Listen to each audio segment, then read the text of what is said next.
जळगाव शहरातून जाणारा राष्ट्रीय महामार्ग सध्या मृत्यूचा सापळा बनलाय। महामार्गावरील खड्डे सध्या जळगावकरांच्या जीवावर उठले। अनेक वेळा आंदोलनं केली, निवेदनं देऊन देखील लोकप्रतिनिधींचं दुर्लक्ष झाल्यानं सामान्य जळगावकरांना आपले प्राण गमवावे लागले।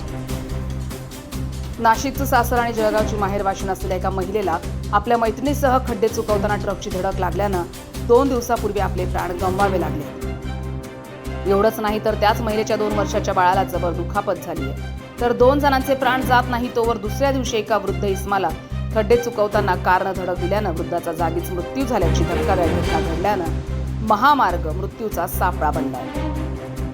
महामार्गावर एकूण 3 जणांचा प्राण गेल्यानं जळगावकरांमध्ये मोठ्या प्रमाणात संताप व्यक्त केला जातोय। महामार्गाची सर्वच जबाबदारी असणारी शासकीय यंत्रणा म्हणजे नाही, ज्या अधिकाऱ्यांची संपूर्ण यंत्रणा सुस्त पडली आहे। परिस्थितीवर कुठलाही अंकुश नसल्या कारणानं या घटना घडत असल्याचा संताप जळगावकर व्यक्त करतात। या घटनेच्या निषेधार्थ महाविकास आघाडी अधिक आक्रमक झाल्याचं पाहायला मिळते। जळगावकरांच्या जीवन मरणाचा प्रश्न असल्या कारणानं अनेक सामाजिक संघटनांनी महाविकास आघाडीच्या पदाधिकाऱ्यांसोबत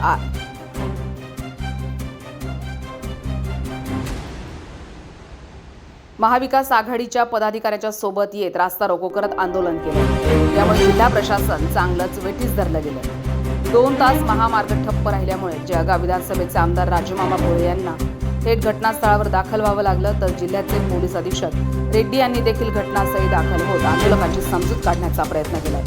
कोणत्याही परिस्थितीत महामार्गाचं काम करणाऱ्या ठेकेदारावर कारवाई करण्यात येईल असं आश्वासन आमदार राजूमामा भोळे यांना द्यावं लागलं। महामार्गावर होणाऱ्या अपघातांना चाप बसण्यासाठी आमदार भोळे नेमकी काय भूमिका घेतात हे पाहणं आता महत्त्वाचं ठरणार आहे। राजमुद्रासाठी कमलेश देवरे, जळगाव।